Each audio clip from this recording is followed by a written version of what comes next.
ఒక విచిత్ర ప్రచారాన్ని తెర మీదకి తీసుకొచ్చారు. హరీష్ రావు బీజేపీ కేంద్ర పెద్దల్ని కలిశాడు. 25 మంది ఎమ్మెల్యేలతో నేను వస్తాను, నాకు ముఖ్యమంత్రి పదవి ఇచ్చేటట్టయితే అని చెప్పాడు అన్నటువంటిది.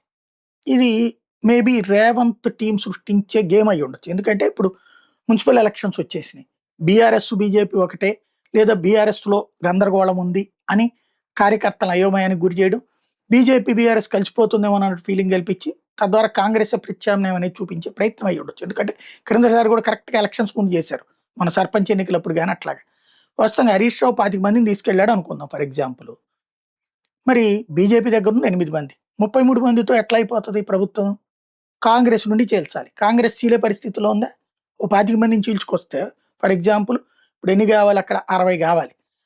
117 కదా, అక్కడ 120 వేసుకుందాం, 60 కావాలి.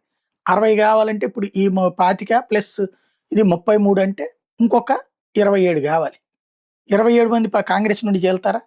అది కూడా 2/3 చేయాలి కదా, చేల్తారా? అలా చీలితే, అంతమంది చేలితే 25 మందితో వచ్చేటటువంటి హరీష్ రావుకి సీఎం ఇవ్వాల్సి వస్తుంది. 27 మందితో వచ్చేవాడికి సీఎం అవుదా?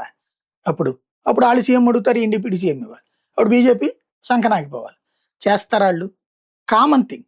బట్ ఈలోపు సోషల్ మీడియాలో వాట్సాప్ గ్రూపుల్లో ఇది మాత్రం సర్క్యులేట్ చేస్తున్నారు.